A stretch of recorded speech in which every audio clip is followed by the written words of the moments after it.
Los recursos humanos no es algo que hacemos, es lo que hace funcionar nuestro negocio.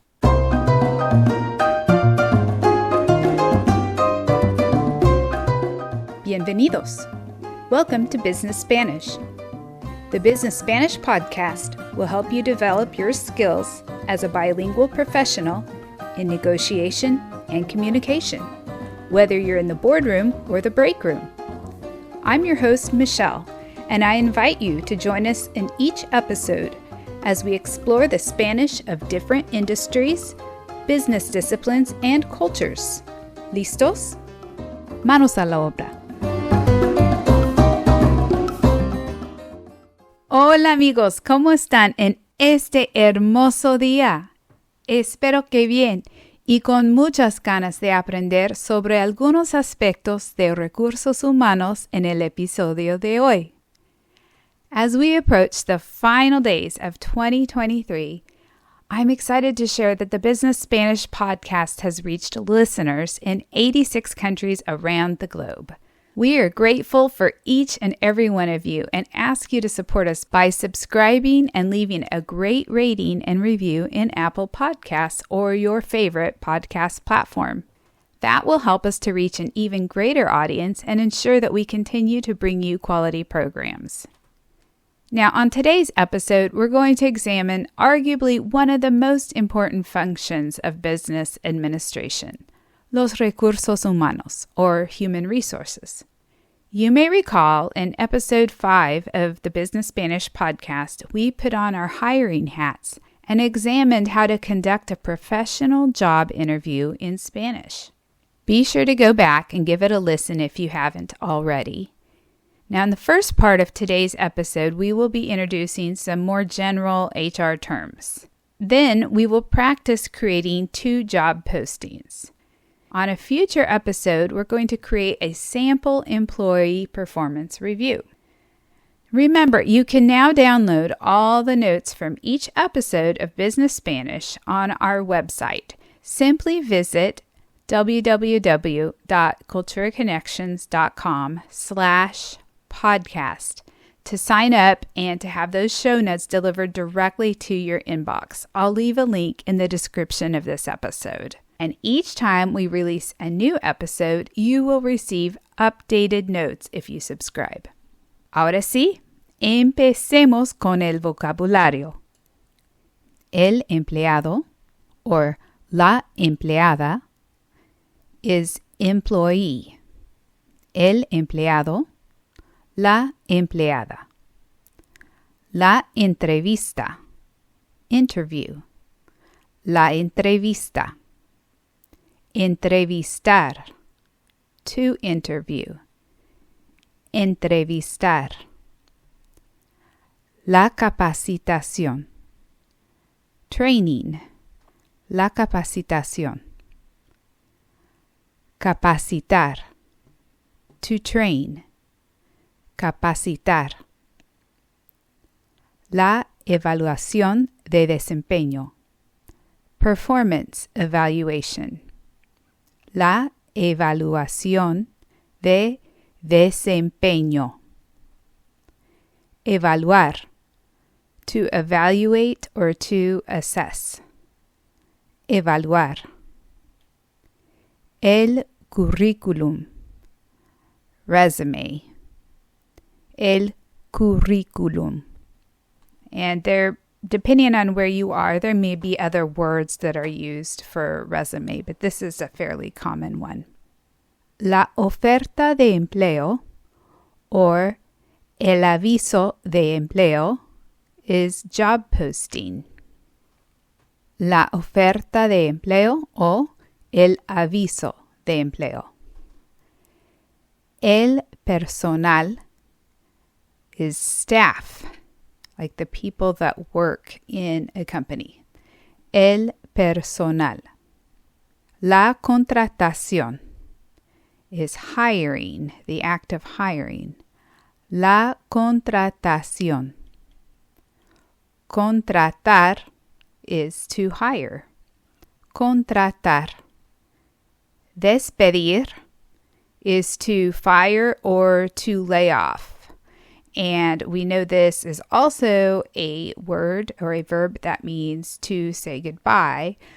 But in HR, in the HR world, it is also how we talk about firing or laying off employees. And a way that you could differentiate between firing and laying off would be for a layoff, maybe add why they're being laid off. So, for example, despedir por razones económicas or reducir personal would be a way to explain a layoff versus a firing. Again, that verb is despedir. El ascenso, and sometimes la promoción, means promotion.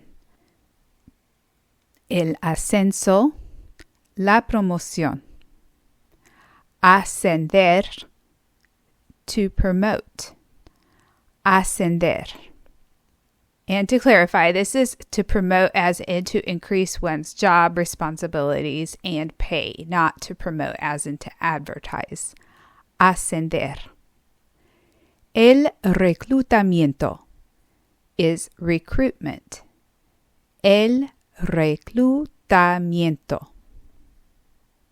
Reclutar is to recruit. Reclutar. Incorporar or integrar is how we say to onboard. So to bring somebody on, to hire them, to put them through the training, and to make them part of your company is incorporar or integrar.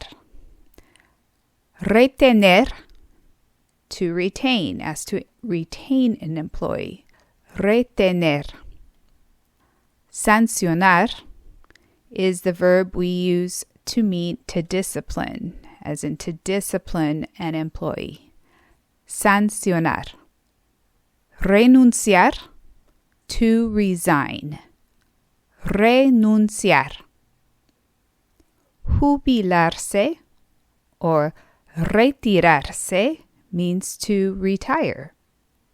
Jubilarse o retirarse. La resolución de conflictos is conflict resolution. La resolución de conflictos. La retroalimentación is feedback, and we've seen this in a previous episode too.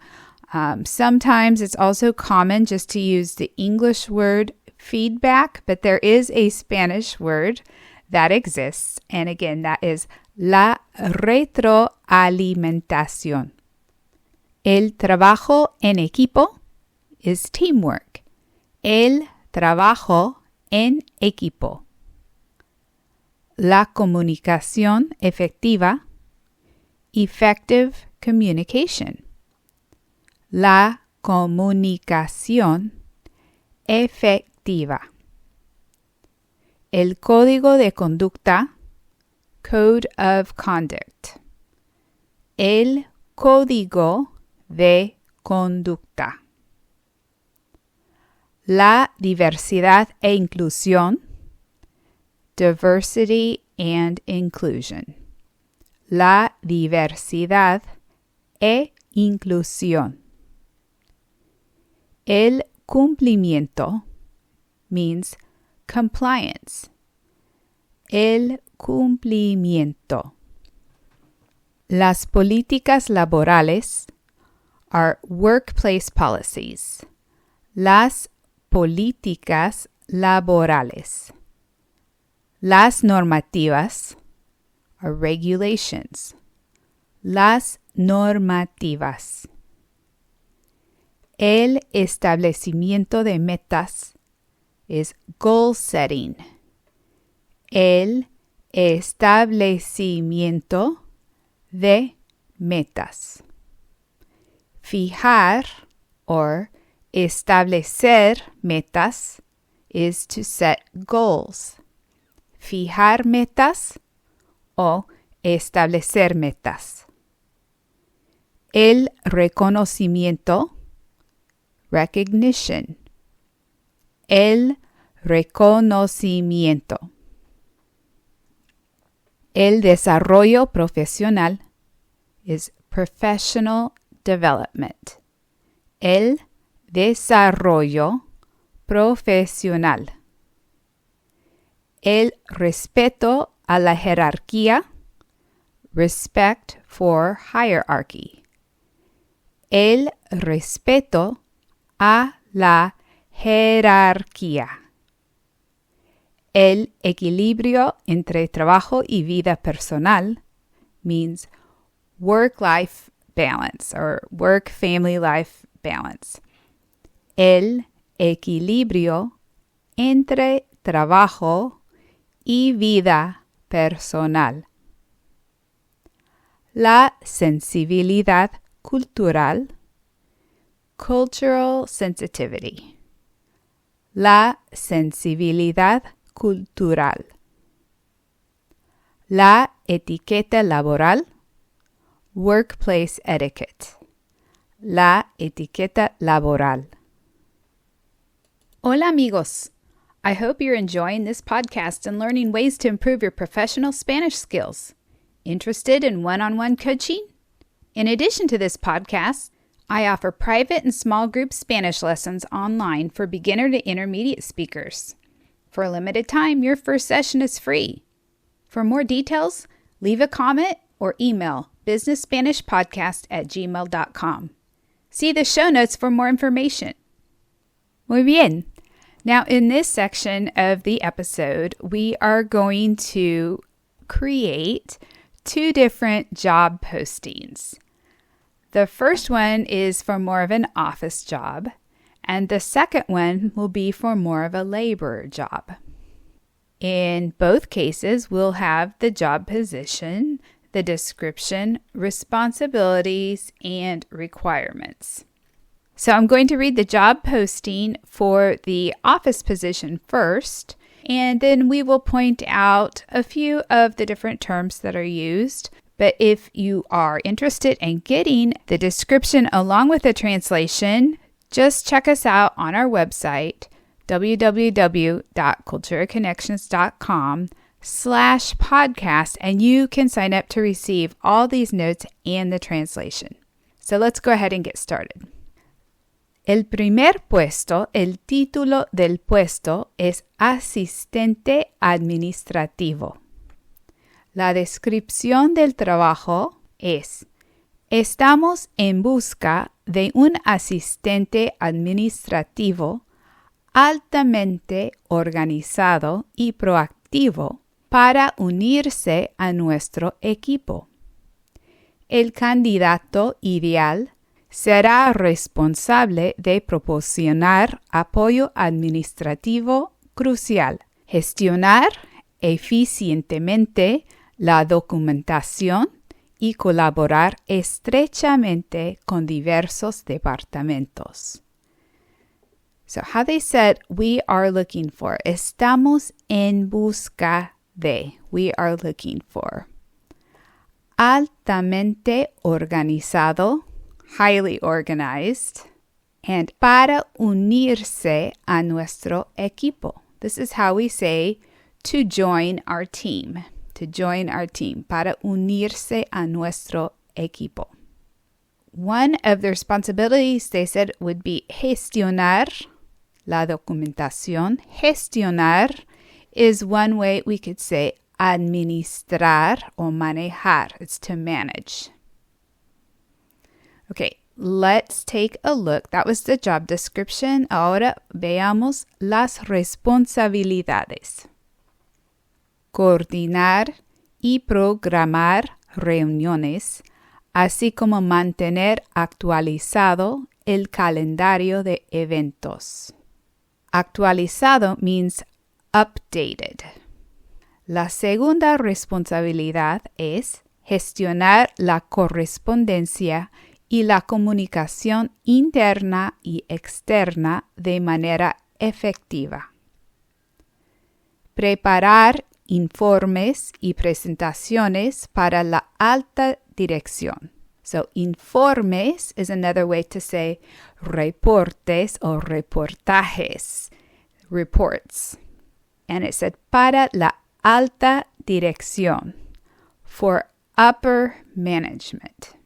Can you think of other ways to say upper management in Spanish? If so, make sure you send us an email or a comment and let us know.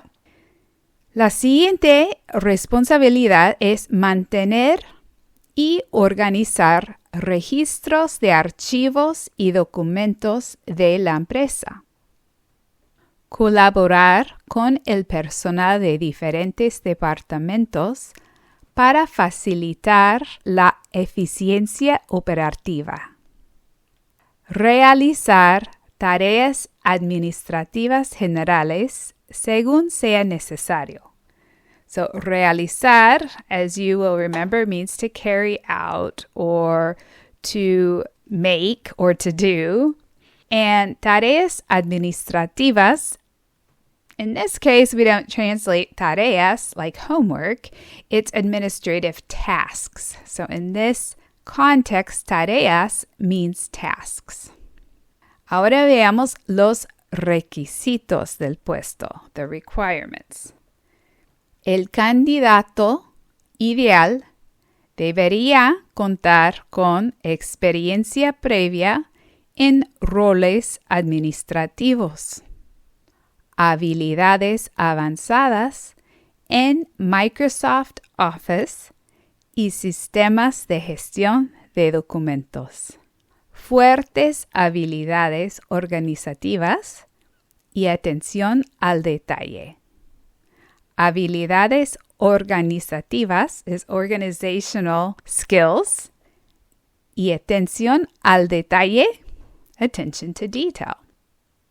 El siguiente son excelentes habilidades de comunicación verbal y escrita en español y capacidad para trabajar de manera independiente y en equipo.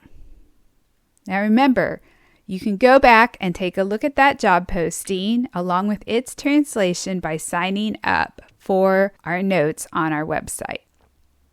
Now let's move on to the job posting for a laborer. El título de este puesto es Trabajador de Construcción. Y la descripción del trabajo es: estamos buscando un trabajador de construcción dedicado y trabajador para unirse a nuestro equipo de construcción. El candidato ideal será responsable de llevar a cabo tareas físicas y manuales para garantizar el éxito de los proyectos de construcción asignados. So we heard this phrase, llevar a cabo, which means to carry out. It's very much the same as realizar. To carry out, llevar a cabo. Okay. Las responsabilidades de este puesto son las siguientes: realizar tareas de construcción como cargar y descargar materiales, cavar zanjas y preparar el sitio. So, cargar y descargar, to load and unload. And the verb cavar means to dig.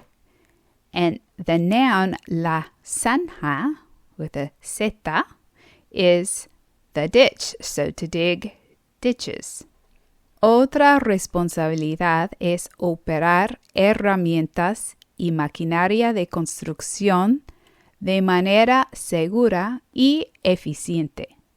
Colaborar con el equipo para completar proyectos de manera oportuna. And again, the adjective oportuno means timely, so in a timely way. Mantener un lugar de trabajo limpio y seguro. Seguir las instrucciones del supervisor y cumplir con las normas de seguridad. Normas de seguridad, safety guidelines. Ahora, los requisitos del puesto son los siguientes: experiencia previa en trabajos de construcción o habilidades equivalentes. So this phrase, habilidades equivalentes, is a good one to have in your back pocket if you're writing job postings. It means or equivalent skills. Otro requisito es la capacidad para realizar tareas físicas y levantar objetos pesados.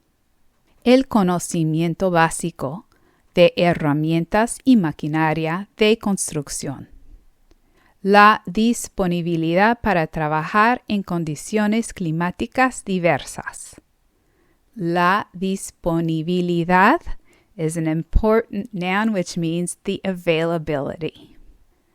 La actitud proactiva y la capacidad para trabajar en equipo.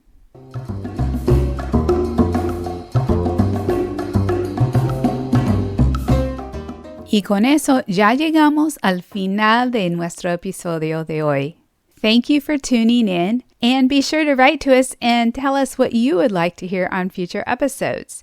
If you haven't done so already, be sure to subscribe so you hear when our next episode comes out, and share this with your other friends who are learning Spanish para negocios.